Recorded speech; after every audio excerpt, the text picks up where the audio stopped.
Assalamualaikum warahmatullahi wabarakatuh. Selamat pagi siswa-siswi kelas 12 SMA NU 1 Gresik. Pembelajaran biologi pada hari ini, yaitu Selasa 23 Februari 2021 adalah pembahasan soal-soal biologi ujian akhir Ma'arif NU UMNO pada tahun kemarin, sehingga kalian bisa mempersiapkan untuk ujian Ma'arif NU yang akan diadakan pada dekat-dekat ini. Oke, kita mulai di soal nomor 1. Bisa lihat di sini. Soal nomor 1. Perhatikan beberapa nama spesies berikut. Ada Allium sativum, ada Allium cepa, dan ada Pisum sativum.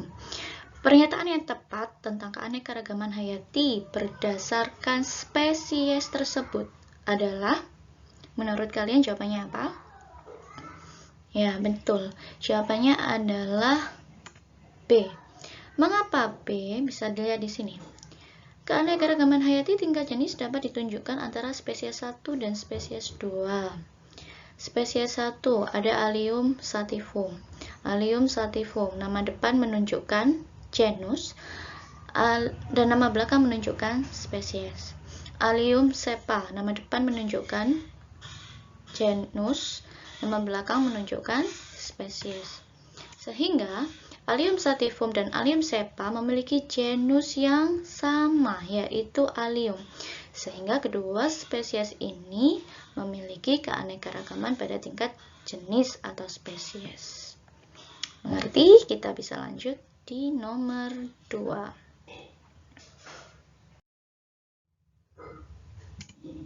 Nah, nomor 2. Disajikan beberapa jenis bakteri dan peranannya. Ini acak ya. Ada Acinetobacter-Sillinum, ada Lactobacillus bulgaricus, ada Streptomyces griseus. Pasangan yang tepat antara jenis bakteri dan peranannya adalah, apakah Acinetobacter-Sillinum itu untuk pembuatan yogurt? Apakah Acinetobacter-Sillinum itu untuk pembuatan antibiotik? Apakah Lactobacillus bulgaricus itu untuk pembuatan nata de coco? Kemudian apakah Lactobacillus bulgaricus itu untuk pembuatan yogurt? Dan yang terakhir, apakah Streptomyces griseus itu untuk pembuatan antibiotik? Jawaban yang tepat adalah D.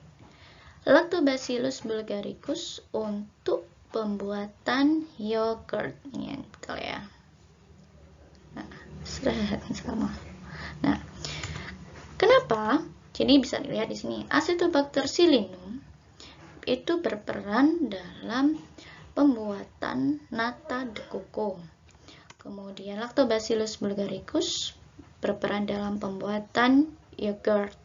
Dan yang terakhir, Streptomyces griseus itu berperan dalam menghasilkan antibiotik streptomycin. Jadi ini kurang lengkap. Pembuatan antibiotik apa di sini? Yang benar, Streptomyces griseus itu pembuatan antibiotik streptomycin. Kita next nomor 3. Oke, sekarang kita ke nomor 3. Di soal nomor 3, di sini ada cerita ya ini.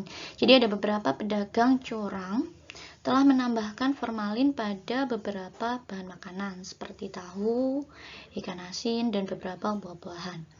Jika bahan makanan yang mengandung formalin berada dalam tubuh manusia, maka akan berdampak pada kualitas kesehatan. Nah, sebagai seorang siswa, menurutmu langkah metode ilmiah manakah yang tepat yang dapat dilakukan untuk mengetahui bahwa bahan makanan yang ada di pasaran mengandung formalin?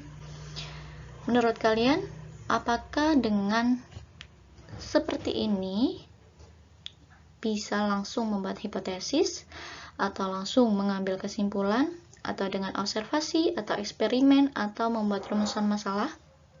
Metode ilmiah apa yang tepat?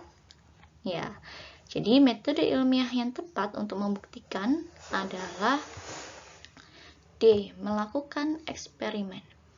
Karena dengan kita melakukan eksperimen, maka akan mendapatkan hasil yang akurat, akan mendapatkan data yang akurat berdasarkan apa yang ada di lapangan.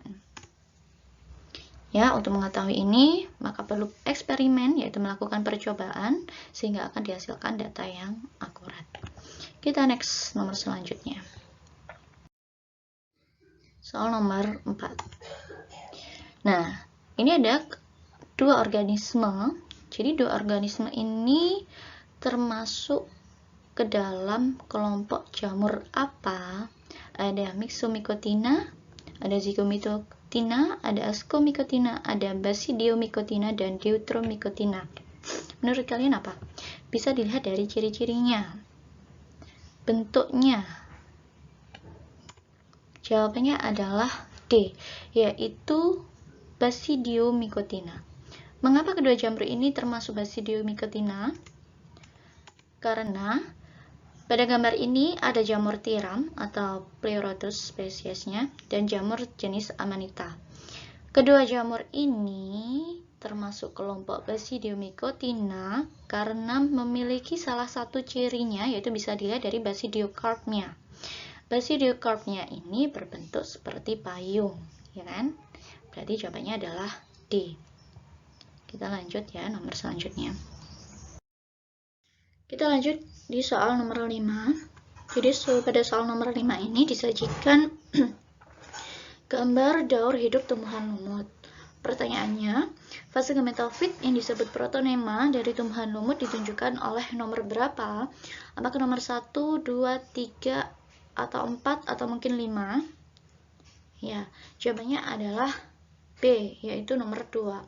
Jadi, fase gametofit yang disebut protonema ini nomor 2. Lalu apakah yang terjadi pada nomor 1 sampai dengan nomor 5 ini? Kita masuk ke pembahasan. Di nomor 1 itu ada spora. Spora yang jatuh di habitat yang cocok maka akan berkecambah. Kemudian sel-selnya membelah dan tumbuh menjadi protonema. Protonema akan tumbuh menjadi gametofit atau tumbuhan lumut jantan dan betina. Tumbuhan lumut yang sudah dewasa maka akan membentuk alat kelamin jantan dan alat kelamin betina. Alat kelamin jantan yaitu tadi Antheridium dan alat kelamin betina yaitu Archegonium. Antheridium menghasilkan spermatozoid berflagel dan Archegonium menghasilkan ovum. Kemudian terjadi fertilisasi antara ovum dan spermatozoid sehingga menghasilkan zigot. Zigot terus tumbuh atau mengalami pembelahan dan tumbuh menjadi embrio. Embrio tumbuh menjadi sporofit. Sporofit akan membentuk sporogonium yang memiliki kotak spora dan itulah daur hidup tumbuhan lumut. Ini seperti yang sudah saya jelaskan. Nah, sporofit yang menumpang pada gametofit. Jadi, fase pada daur hidup tumbuhan lumut itu ada fase gametofit dan fase sporofit. Next ke nomor selanjutnya. Nah, untuk nomor 6, jadi di sini ada rantai makanan. Ada rumput dimakan belalang, belalang dimakan kadal, kadal dimakan elang. Ada beberapa pernyataan di sini.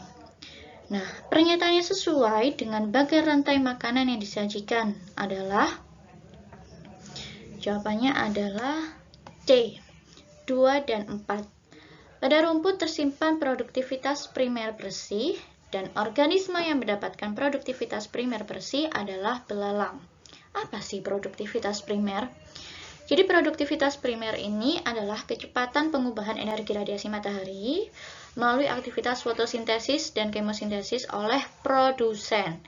Kemudian menjadi energi kimia dalam bentuk bahan organik. Produktivitas primer dibagi menjadi dua, ada produktivitas primer kotor dan produktivitas primer bersih. Produktivitas primer kotor adalah jumlah total materi organik atau karbon organik yang dihasilkan dalam proses fotosintesis. Sedangkan produktivitas primer bersih adalah produktivitas primer kotor dikurangi respirasi. Maka dari pernyataan ini sudah jelas bahwa bahwa pada rumput jelas tersimpan produktivitas primer bersih. Sedangkan rumput ini kan dimakan belalang, maka belalang adalah organisme yang mendapatkan produktivitas primer bersih.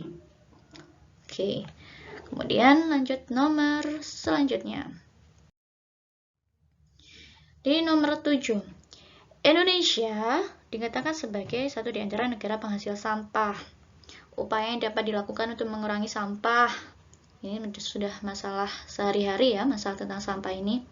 Ada beberapa pernyataan di bawah ini, upaya ya ini. Nah, bagian dari upaya penanggulangan sampah plastik yang dapat dikategorikan ke dalam recycle. Apa itu recycle? Jadi untuk mengurangi penanggulangan sampah ini kita ada beberapa upaya ya. Ada reuse, reduce, recycle, banyak istilah-istilahnya. Nah, dalam soal nomor 7 ini yang ditanyakan adalah tentang upaya yang termasuk recycle. Menurut kalian apa jawabannya? Ya, jawabannya adalah B, 1 dan 4. Melebur plastik untuk dijadikan barang fungsional seperti kursi plastik, ember plastik, geng plastik. Jadi ini plastik bekas ya. Jadi plastik bekas ini dapat didaur ulang kembali. Itu recycle. Nomor 4, memanfaatkan botol plastik untuk dikreasikan menjadi benda bernilai seni yang layak jual. Jadi sampah ini bisa didaur ulang kembali. Lalu apa bedanya recycle, reuse, reduce? Lalu ini misalnya untuk nomor 2, menggunakan ember plastik bekas untuk dijadikan pot bunga. Itu apa dia termasuk reuse? Apa termasuk reduce?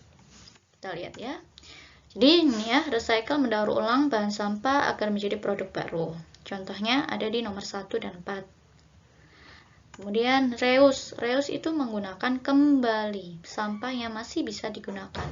Jadi menggunakan ember plastik bekas untuk dijadikan pot bunga itu termasuk reuse. Yang terakhir ada reduce. Reduce sesuai dengan namanya adalah mengurangi segala sesuatu yang mengakibatkan sampah atau meminimalisir sampah. Contohnya nomor 3, membawa tas plastik sendiri untuk membawa barang yang dibeli dari pasar tradisional atau supermarket. Jadi ketika kita pergi ke supermarket untuk belanja, maka bisa membawa tas sendiri. Oke, selanjutnya nomor 8. Untuk nomor 8 disajikan cerita ya ini. Jadi ini tentang jumlah penduduk yang makin meningkat mengakibatkan kebutuhan tempat tinggal juga semakin bertambah. Namun, ketersediaan lahan terbatas. Akibatnya, pembangunan pemukiman dilakukan di lahan subur seperti sawah, ladang, kebun, bahkan hutan. Dampak berikut yang akan muncul apabila pembangunan pemukiman dilakukan di lahan subur. Jadi ada jumlah penduduk yang meningkat, kebutuhan tempat tinggal meningkat, ketersediaan lahan terbatas, kemudian mengakibatkan pembangunan pemukiman di lahan subur. Maka apa dampaknya? Ya, dampaknya adalah berkurangnya lahan untuk pertanian, sehingga produksi pertanian pun akan turun. Ini dampaknya. Ya, next. Nomor 9. Ini ada gambar jaringan tumbuhan. Yang A dan yang B adalah gambar batang dikotil.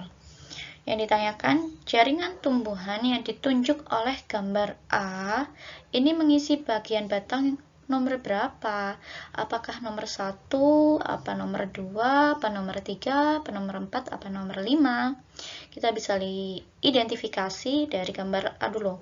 Di gambar A ini ada jaringan tumbuhan yang memiliki tracheit, membran vessel, perforation plate, dan fibrae. Tracheit, fibrae, membran vessel ini termasuk bagian dari jaringan tumbuhan xilem. Nah, kuncinya kita bisa tahu ya, gambar A itu dia mengisi bagian batang xilem. Nah, untuk xilem itu di batang dikotil dia menduduki nomor berapa? Kita identifikasi dari luar dulu. Nomor 1. Nah, ini sudah ada jawabannya. Nomor 1 itu ada cortex, bagian luar sendiri epidermis. Kemudian ini nomor 1 cortex. Nomor 2 phloem. Nomor 3 ada cambium intervaskuler. nomor 4 ada kambium vaskuler, dan nomor 5 baru ada silim. Oke, jadi identifikasi jaringan tumbuhan ini masuk apa ya? Kemudian baru kita lihat di batang dikotilnya. Next. Nah, nomor 10. Ini ada gambar sistem pencernaan. Ya, ada nomor 1 sampai 5 yang ditunjuk. Kemudian yang ditanyakan, renin merupakan enzim yang digunakan untuk mengkoagulasi protein susu atau kasinogen menjadi kasein yang tidak larut. Nah, enzim renin ini diproduksi pada organ nomor berapa? Kita identifikasi dulu. Nomor 1 ini apa? Rongga mulut. Nomor 2, lambung. Nomor 3, usus besar. Nomor 4, usus halus. Dan nomor 5 adalah hepar atau hati. Nah, enzim renin ini dia diproduksi pada organ nomor berapa? Ya benar, pada lambung nomor 2. Jadi lambung kita itu memproduksi HCl atau asam lambung, kemudian enzim pepsin, renin salah satunya, dan lipase. Jadi nomor 1 rongga mulut ini sudah ya, sudah kita bahas. Nomor 3 usus besar, nomor 4 usus halus, dan yang terakhir hati. Next. Nah, ini soal nomor 11 tentang sistem ekskresi. Jadi ada gambar tentang sistem ekskresi ya, bagian-bagiannya nomor 1 sampai dengan nomor 5. Nah, kemudian soalnya, uji urin dilakukan seorang pasien menunjukkan adanya kandungan glukosa. Hal ini menunjukkan bahwa telah terjadi kerusakan pada bagian nefron yang ditunjuk oleh nomor berapa, dan dia bertanggung jawab dalam proses apa. Jadi proses pembentukan urin ada 3, ada filtrasi, reabsorpsi, dan augmentasi. Apabila dilakukan uji urin dan terdeteksi bahwa ada kandungan glukosanya pada urin tersebut, maka yang terganggu atau terjadi kerusakannya itu pada bagian ginjal apa? Ya, jadi jawabannya adalah B, nomor 2. Apa ini nomor 2? Dan dia bertanggung jawab dalam proses reabsorpsi. Proses pembentukan urin, nah ini saya bikin singkatan, ada virus ramal mental. Apa ini? Filtrasi di glomerulus, penyaringan, reabsorpsi di tubulus contortus proximal, dan augmentasi di tubulus contortus distal. Pada gambar nomor 1 itu glomerulus, nomor 2 itu tubulus contortus proximal, nomor 3 itu lengkung Henle. Ini ya, lengkung Henle itu ini ya. Nomor 4 tubulus contortus distal itu agak ke atas setelah lengkung Henle. Kemudian yang terakhir tubulus collectivus. Jadi yang terganggu, ketika pada uji urin ada kandungan glukosa, maka yang terjadi kerusakan adalah di sini di reabsorpsinya. Pada saat proses reabsorpsinya terganggu atau mengalami kerusakan tidak normal. Kita next nomor 12. 12 ini tentang nafsa. Golongan stimulan dapat menyebabkan organ tubuh semisal jantung dan otak bekerja lebih cepat, sehingga mengakibatkan penggunanya lebih bertenaga, serta cenderung senang dan gembira. Halusinasi ya ini berarti untuk sementara waktu. Bagian dari sistem saraf yang dipengaruhi oleh golongan stimulan. Oh, ini yang stimulan. Adalah apa? Sistem saraf yang dipengaruhi ketika menggunakan nafsa golongan stimulan. Ya, jawabannya adalah A. Ketika seseorang menggunakan nafsa golongan stimulan, maka akan menyebabkan kerja otak ini lebih terforsir ya, atau lebih cepat, dan sumsum tulang belakang pun juga akan terganggu. Next, nomor 13. Hasil uji lab terhadap jumlah sel darah per milimeter kubik darah seorang pasien adalah sebagai berikut. Ya, ada eritrositnya sekian, leukositnya sekian, trombositnya sekian. Berdasarkan hasil ini, hasil eritrosit, jumlah eritrosit, leukosit, dan trombosit, pasien tersebut diduga menderita penyakit apa? Apakah anemia, atau leukemia, atau hemofilia, atau hipertensi, atau bahkan demam berdarah? Ya, jawabannya adalah anemia. Apa anemia itu? Anemia itu adalah suatu keadaan di mana seorang tersebut kekurangan eritrosit. Eritrosit itu adalah sel darah merah. Ketika diketahui jumlah sel darah merah sekian, ini berarti kurang. Ya, pada pasien tersebut jumlah eritrositnya kan 1.500.000 per milimeter kubik darah. Padahal jumlah eritrosit pria dewasa itu 5,4 juta sel darah merah ya ini, dan jumlah eritrosit wanita dewasa normal adalah 4,8 juta, sehingga sangat jauh di bawah jumlah eritrosit normal. Oke, berarti jawabannya adalah anemia atau kekurangan sel darah merah. Lanjut, nomor ini masih belum. Jadi ini juga saya tulis di sini bahwa leukosit normal berjumlah sekitar 5.000 sampai 10.000 butir untuk setiap mikroliter darah manusia. Sedangkan di sini diketahui 7.000, berarti dia masih tergolong normal. Kemudian trombosit normal dalam darah antara 150.000 sampai 400.000 butir. Berarti trombosit pasien ini termasuk normal, masih di antara 150 sampai 400.000. Paham? Oke, kita next. Nah, ini soal nomor 14. Anda melakukan percobaan, ada seorang yang bernama Nur Azizah melakukan percobaan tentang pengaruh jenis tanah terhadap pertumbuhan tanaman bayam. Hasilnya di sini, jadi yang dibedakan di sini adalah medianya. Ada tanah humus itu pH-nya netral 7, ada tanah gambut pH 5,5, dan tanah kapur pH 8. Ketika diletakkan pada media tanah humus, jumlah daun pada tanaman bayam tersebut paling tinggi, yaitu 15 ya. Warna daunnya hijau, tinggi batangnya paling tinggi, kondisi batangnya paling segar. Di tanah gambut pH 5,5 ini paling jumlah daunnya paling rendah, warna daunnya paling kuning, tinggi batangnya paling kecil, dan kondisi batangnya kering dan berkerut. Di tanah kapur sedikit lebih baik daripada tanah gambut, namun paling baik adalah di tanah humus. Kita lihat data ya. Nah, hasil percobaan dapat disimpulkan apa? Jadi setelah kita mendapatkan data, maka akan melakukan analisis data dan menarik kesimpulan. Jadi kita sudah melakukan analisis data itu, tanah humus jumlah daunnya sekian, tanah gambut jumlah daun sekian, itu termasuk analisis data.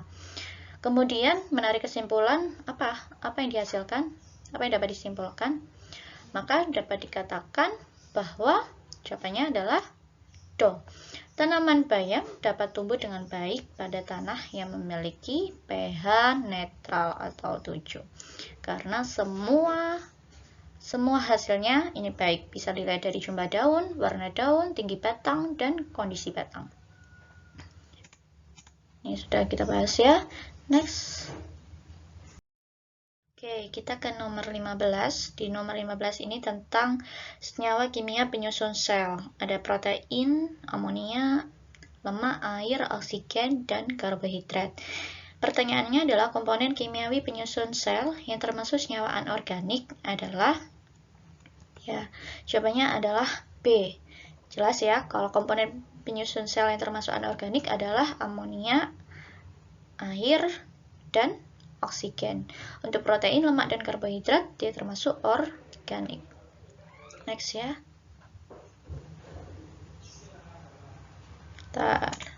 Ini sudah kita bahas. Next. Nah, nomor 16. Ini tentang materi genetik. Ada gambar materi genetik. Kemudian ada pernyataan yang termasuk ciri-ciri dari gambar ini. Itu di pernyataan nomor berapa? Apakah nomor 1, 2, 3, 4, 5, atau 6? Nah, dari gambar ini, menurut kalian ini gambar apa?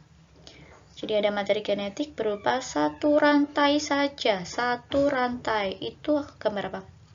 Termasuk RNA.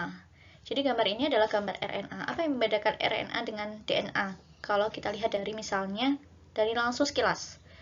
Jadi yang paling cepat kita bisa bedakan RNA atau DNA, kalau RNA itu adalah rantainya tunggal.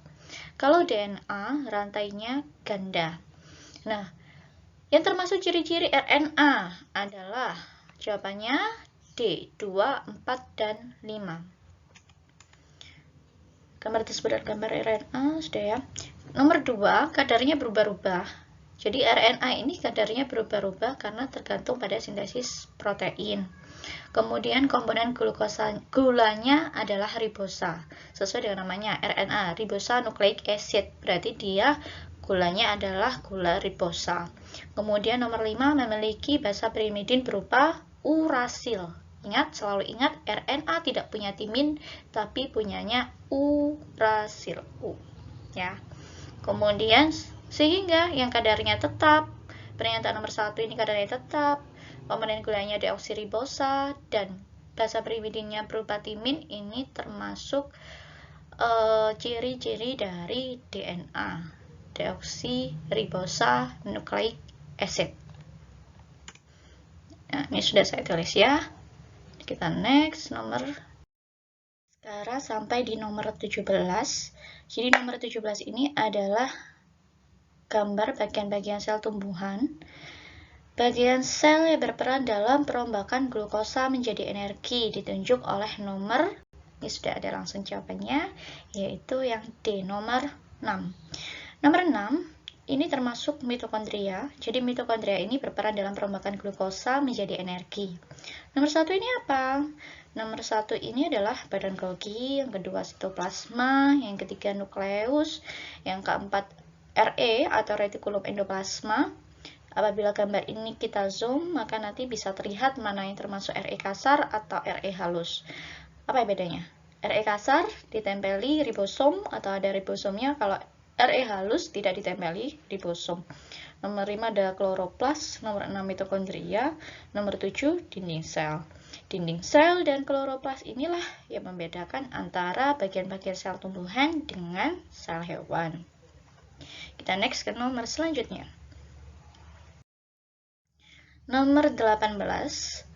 Ada satu di antara produk biotek adalah antibodi monoklonal.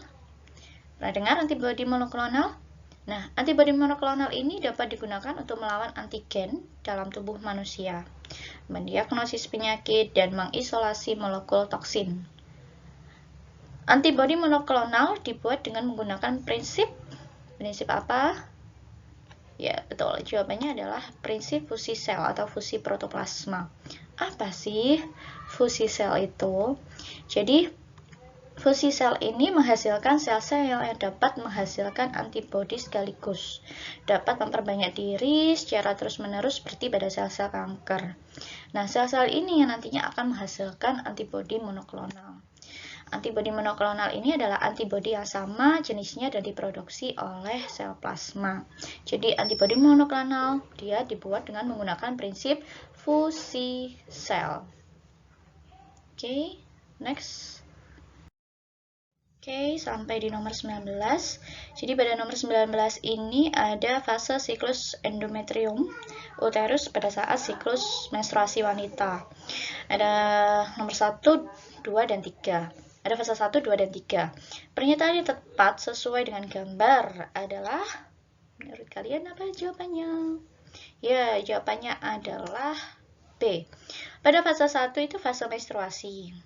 Saat fase menstruasi, maka pada ovarium terjadi perkembangan folikel.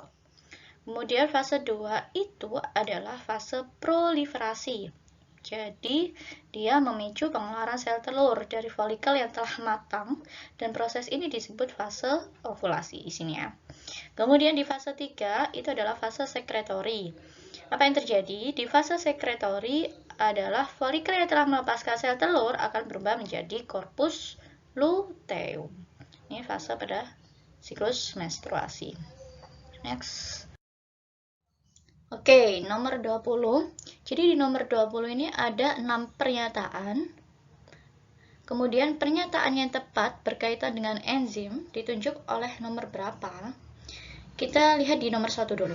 Kerja enzim dipengaruhi oleh suhu. Betul atau tidak? Ya, jadi benar, enzim ini tersusun atas protein, sehingga dia bersifat termolabil. Dia rusak karena panas. Enzim akan mengalami denaturasi pada suhu di atas 50 derajat Celcius dan dia akan bekerja secara optimal pada suhu 30-40 derajat Celcius. Apabila pada suhu rendah 0 derajat Celcius atau di bawahnya, dia bersifat non-aktif. Jadi kerja enzim ini sangat dipengaruhi oleh suhu. Kerja enzim dipengaruhi oleh kadar gula darah. Salah. Kemudian mempercepat suatu reaksi dengan meningkatkan energi aktivasi. No, enzim mempercepat suatu reaksi dengan menurunkan energi aktivasi. Kemudian, dalam reaksi kimia, apakah enzim ikut bereaksi? Tidak. Jadi, dalam reaksi kimia, enzim tidak ikut bereaksi. Enzim hanya mempercepat suatu reaksi, tapi dia tidak ikut bereaksi. Berarti, pernyataan yang tepat dengan enzim ditunjuk oleh nomor 1, 4, dan 6. B. Nah, jawabannya adalah B. Ya, ini sudah kita bahas. Next, nomor 21.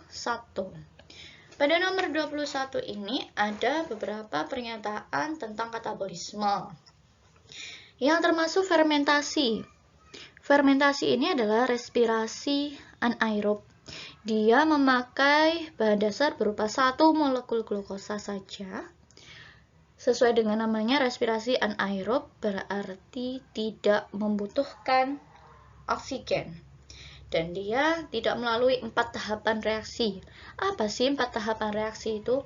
Jadi 4 tahapan reaksi itu ada glikolisis, ada dekarboksilasi oksidatif, ada siklus Krebs, dan ada transport elektron. Sedangkan pada fermentasi tidak melalui 4 tahapan tersebut dan menghasilkan 2 ATP saja. Berarti pernyataan yang tepat tentang fermentasi adalah nomor 1, 4, 6, dan 8. Jawabannya adalah B. Nah, ini betul ya.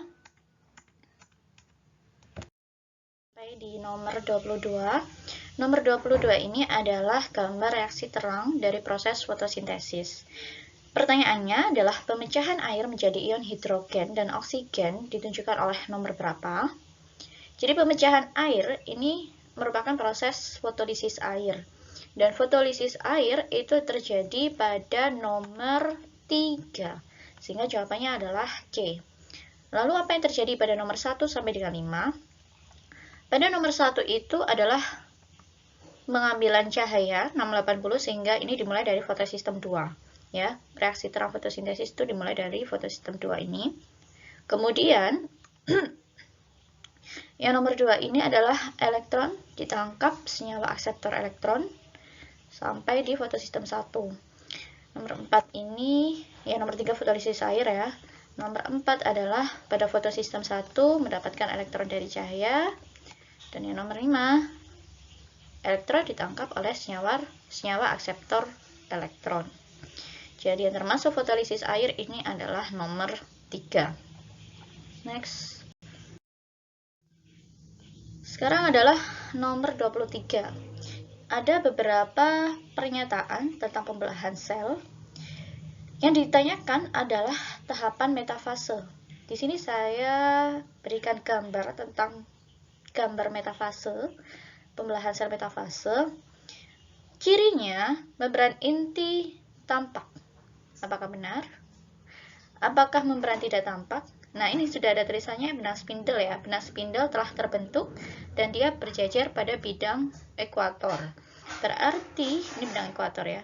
Berarti jawabannya adalah D, 2, 4, dan 5. Di sini, membran inti sudah tidak tampak, benang spindle mulai terbentuk, sudah terbentuk, dan kromosomnya berjejer di bidang ekuator. Itu adalah ciri-ciri tahapan metafase pada pembelahan sel. Next. Oke, sudah ya. Nomor 24. Komponen yang diperlukan saat sintesis protein. Tapi ada lanjutannya pada tahapan translasi. Sudah kita ketahui bersama bahwa pada proses sintesis protein itu ada 2 tahap. Ada transkripsi dan ada translasi. Nah, yang ditanyakan ini komponen apa yang dibutuhkan pada saat translasi? Yang benar adalah jawabannya B, 2, 3, dan 4. RNAD, RNAT, dan ribosom itu diperlukan saat translasi. Sedangkan DNA itu hanya berperan pada saat proses sintesis protein di tahapan transkripsi. Kemudian RNA polimerase ini itu apa?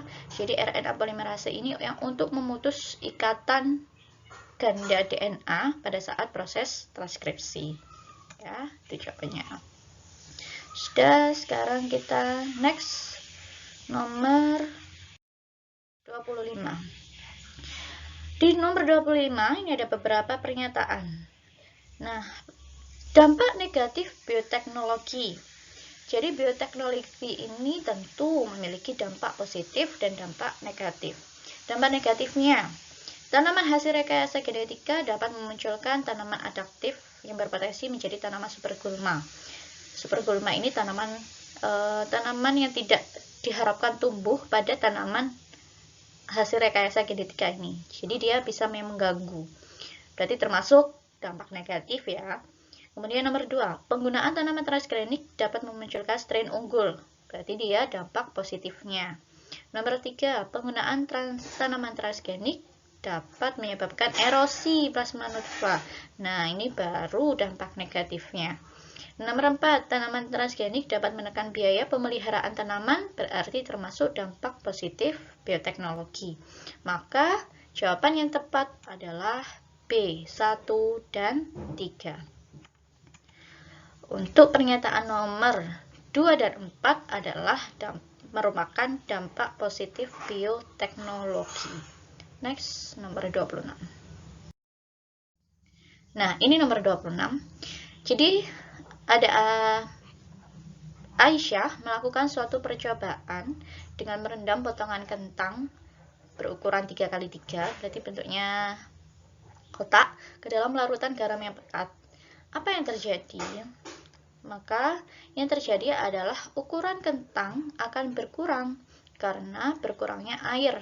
Airnya keluar dari dalam sel kentang ke lingkungan. Mengapa hal itu bisa terjadi? Karena kentang apabila diletakkan pada larutan garam pekat, jadi larutan garam pekat ini bersifat hipertonik, maka akan menyebabkan keluarnya air dari vakuola pada sel kentang, sehingga menyebabkan sitoplasma sel kentang mengerut dan membran plasmanya terlepas dari dinding sel. Hal ini disebut plasmolisis. Next. Ini ada gambar grafik hubungan enzim dengan suhu. Seperti yang saya jelaskan pada soal sebelumnya, bahwa enzim itu kerjanya sangat dipengaruhi oleh suhu. Mengapa? Karena enzim ini merupakan protein, jadi dia sangat berpengaruh dengan suhu. Jawabannya yang tepat ini ya, yang B. Grafiknya. Pada suhu rendah, ya, pada suhu 0 atau makin di bawahnya, enzim ini akan bersifat inaktif atau nonaktif, tetapi tidak rusak. Ketika suhunya dinaikkan, maka dia dapat bekerja kembali. Nah, pada suhu optimal ini kerja enzim sangat baik.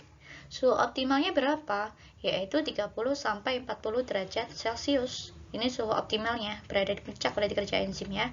Laju reaksinya semakin cepat. Kemudian ketika suhunya makin ditambah, maka laju reaksinya semakin turun. Kenapa? Karena ketika enzim berada pada suhu di atas 50 derajat Celcius, maka akan mengalami denaturasi. Dia akan rusak ya, karena dia bersifat termolabil, rusak terhadap panas. Jadi grafiknya semakin ke atas, semakin naik sampai di optimal, maka tapi semakin panas, suhunya semakin tinggi, maka kerja laju reaksinya semakin rendah. Next. Ini ada bagan reaksi gelap yang ditanyakan senyawa fosfogliserida Rubisco berturut-turut ditujukan oleh nomor berapa? Jawabannya adalah B, 2 dan 7. 2 ini adalah fosfogliserida, 7 adalah Rubisco, RUB, ribulosa bifosfat. Jadi nomor 1 ini adalah karbon dioksida. Karbon dioksida difiksasi oleh RUBP atau ribosa bifosfat dengan bantuan Rubisco, maka terbentuk fosfogliserat. Nomor 3 adalah bifosfogliserat. Nomor 4 adalah gliseraldehid 3-fosfat. Nomor 5 adalah G3P. Nomor 6 sama G3P. Nomor 7 baru ribosa, pembentukan ribosa bifosfat kembali. Oke, next. Ini ada rangkaian basa nitrogen. Jenis mutasi yang tepat berdasarkan gambar tersebut. Lihat dulu. AGG, CGA, C, diulang lagi C. Muncullah kembali di sini C. Baru C, baru G, A, T, TCA. Nah, ini berarti ada pengulangan di sini. Berarti mutasi ini termasuk mutasi gen duplikasi karena ada pengurangan basa nitrogen C di sini. Jawabannya adalah D. Terjadi mutasi gen. Mutasi gen itu adalah perubahan yang terjadi pada susunan dan struktur molekul DNA. Duplikasi terjadi penambahan. Nah, penambahan atau kelebihan segmen. Next. Ada tentang beberapa pernyataan yang ditanyakan adalah pernyataan yang sesuai dengan teori evolusi Lamarck ditunjukkan oleh nomor berapa. Alam sekitar berpengaruh pada ciri-ciri atau sifat yang diwariskan atau tidak berpengaruh. Bagian tubuh yang digunakan akan berkembang, sedangkan yang tidak digunakan mengalami reduksi. Atau bagian tubuh yang digunakan berkembang, sedangkan bagian tubuh yang tidak digunakan tidak reduksi.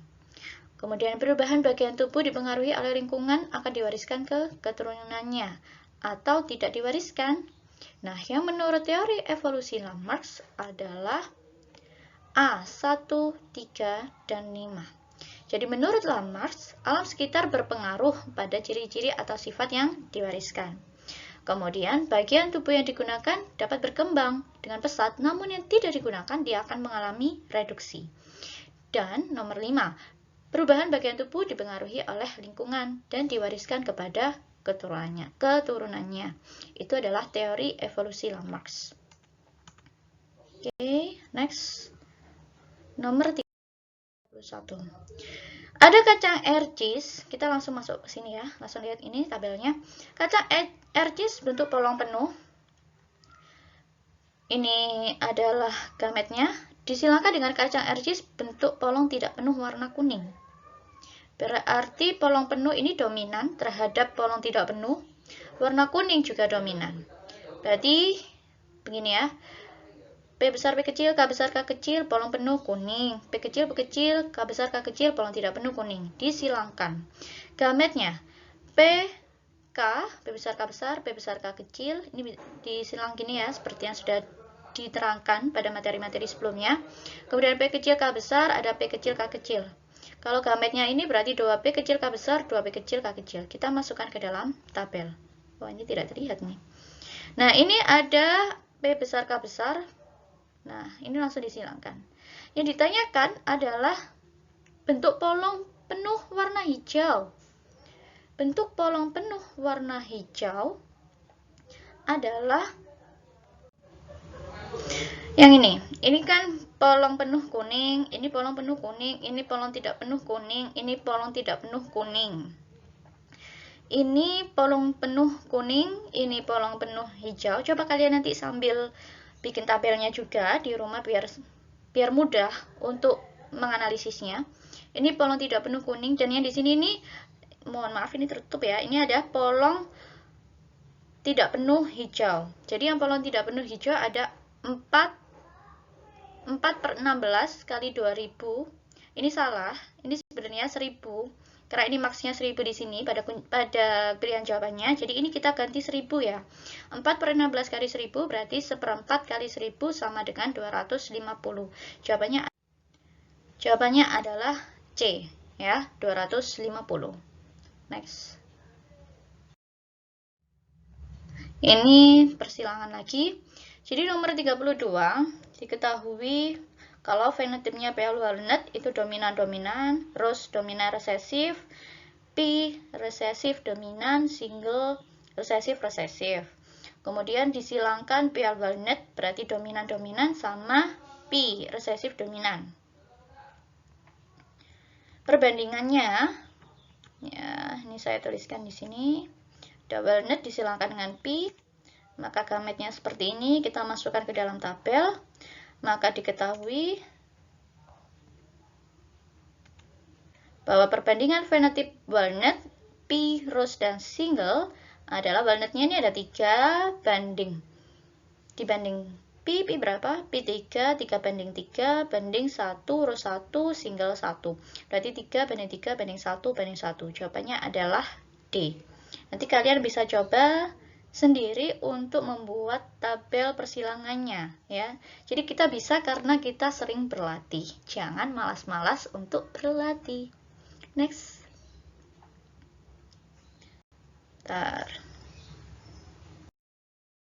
Nomor 33. Apabila seorang laki-laki dengan bergolongan darah dan wanita bergolongan darah menikah, maka berapa genotip dan fenotip golongan darah yang mungkin dimiliki keturunannya? Jadi yang mungkin, jadi ini genotip golongan darah ya, ada 4, fenotipnya pun juga ada 4. Kalau genotip IA-I0 maka muncul fenotip golongan darah A. Kalau IB-IB-IB0 maka muncul golongan darah B. Kalau IA-IB maka muncul golongan darah AB. Begitu pula dengan yang O. Maka jawabannya adalah E, 4 genotip dan 4 fenotip. Next. Kita nomor 34. Ada beberapa organ tubuh dari beberapa organisme. Ada sayap capung, kelelawar, kupu-kupu, sirip paus, sirip ikan. Nah, ini termasuk homologi. Apa itu homologi? Jawabannya adalah C, 2, 4, dan 6. Kita lihat dulu, apa itu homologi? Jadi, organ-organ pada berbagai makhluk hidup, itu ada yang mempunyai bentuk asal yang sama, tapi strukturnya berubah, sehingga fungsinya berbeda. Itu disebut homologi. Jadi ada homologi, ada analogi. Kalau homologi, itu bentuk asalnya sama, tapi fungsinya beda. Contohnya adalah sayap kelelawar, sirip paus, dan kaki depan buaya. Itu dia termasuk homologi. Kalau analogi kebalikannya dari homologi. Next. Nomor 35. Ini masuk ke hukum Hardy-Weinberg. Jadi diketahui suatu populasi ada 4% penduduk yang tidak dapat merasakan pahitnya, PTC. Dia termasuk resesif. Yang ditanyakan frekuensi genotip dominan, homozigot, dominan T besar, kalau ini heterozigot dan ini yang resesif ya. Diketahui 4% penduduk T kecil. Ini rumus hukum Hardy-Weinberg. P kuadrat plus 2PQ plus Q kuadrat sama dengan 1. Yang diketahui kan di sini Q kuadratnya, ya resesif ya, homozigot resesif.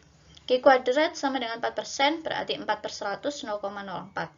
Q, kalau kita mencari Q, maka Q sama dengan akar 0,04, berarti sama dengan 0,2. Ini juga termasuk rumusnya. P plus Q sama dengan 1, berarti P plus 0,2 sama dengan 1. P sama dengan 1 dikurangi 0,2 sama dengan 0,8. Maka diketahui gen T besar dominan P kuadrat 0,8 kali 0,8 sama dengan 0,64. Frekuensi gen T besar T kecil, berarti kita masuk ke rumus ini. 1 dikurangi 0,64 dikurangi 0,04. Maka hasilnya 0,32. Maka jawabannya adalah B. T besar, perbandingan T besar, banding T besar, T kecil, banding T kecil adalah 0,64 banding 0,32 dibanding 0,04. Nah, itu adalah soal-soal pilihan ganda. Ada soal nomor 1 sampai nomor 25. Selanjutnya kita ke soal uraian. Soal uraian ada 5 soal. Kita mulai di soal nomor 3. Nah, kita mulai di soal nomor 36. Ini ada daur sulfur, ya, ini materi kelas 10. Senyawa yang ditunjuk dengan huruf X, Y, dan Z. Apa ini? Ya, X ini adalah SO4, Y adalah H2S, dan senyawa Z adalah SO. Ini masih mudah ya, kita bisa menganalisisnya. Kalau kita sudah tahu, oh ini gambar daur sulfur, begitu ya. Next, nomor 37. Bentar. Nah, ini nomor 37. Ini tentang sintesis protein, berarti materi kelas 12. Perhatikan urutan basa nitrogen DNA sense, ada ini TAC, AAG, ACA. Tulislah urutan basa nitrogen yang terdapat pada RNAD. Berarti kita lihat dulu DNA sense ini kita terjemahkan, berarti transkripsi menjadi RNAD. T gandengannya adalah dengan A, U. Ingat A, U ya, karena pada RNA tidak ada timin, adanya U. Sampai di terakhir ATC diterjemahkan menjadi UAG. Kemudian yang B, urutan asam amino yang dihasilkan. Urutan asam amino kita lihat AUG, dilihat di tabel. AUG berarti ini AUG berarti metionin. UUG berarti fenilalanin. Sampai ke UAG berarti dia stop, codon stop. Nah, ini urutan asam aminonya. Mudah bukan? Nah, next kita ke nomor 38. Oke, selanjutnya nomor 38. Diketahui di sini bahwa ada seorang pria normal menikah dengan wanita karier buta warna. Pria normal berarti XP besar Y, wanita normal XP kecil, XP kecil. Ini gametnya. Kemudian disilangkan untuk mengetahui keturunannya. Berarti XP besar, XP kecil, wanita karier, XP kecil, Y besar, berarti laki-laki buta warna. Jadi buta warna ini terpaut kromosom X. Kemudian nomor soal 39. Diketahui di suatu daerah dengan jumlah penduduk 10.000 jiwa, ada 16% dari populasi tersebut albino. Nah, yang berkulit normal homozigot dan heterozigot berapa? Diketahui 16% penduduk albino, berarti 16/100 kali 10.000, 1.600 jiwa. P besar, ini rumus Heldy-Weinberg tadi. Diketahui Q-nya 0,4 ya. P plus Q berarti P-nya 0,61 dikurangi 0,4 sama dengan 0,6. Berarti frekuensi homozigot P kuadrat berarti sama dengan 0,6 kali 0,6 sama dengan 0,36 sama dengan 36%. 36/100 kali 10.000 berarti 3.600 jiwa. Untuk yang heterozigot tinggal mengurangi saja 10.000, bisa dengan cara 10.000 dikurangi 3.600 dikurangi 1.600, hasilnya 4.800 jiwa. Oke, terakhir adalah soal nomor 40. Di sini ada bioteknologi dibedakan menjadi dua, ada konvensional dan modern. Perbandingan dilihat dari metode yang digunakan, teknologi, peralatan, kualitas, dan jenis produk yang dihasilkan. Jadi kita bikin tabel. Kalau diminta untuk membuat perbedaan, maka sangat mudah jika dibentuk dalam tabel, sehingga yang mengoreksi itu mudah melihatnya.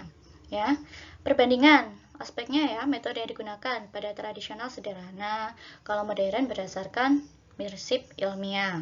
Teknologi, jelas kalau konvensional atau tradisional menggunakan teknologi yang sederhana, kalau yang ini lebih kompleks. Peralatan yang tradisional sederhana atau terbatas, kalau modern bisa beragam, bisa bervariasi. Kemudian kualitas, kalau tradisional belum tentu terjamin, kalau modern sudah pasti terstandarisasi, karena teknologi yang digunakan juga lebih kompleks.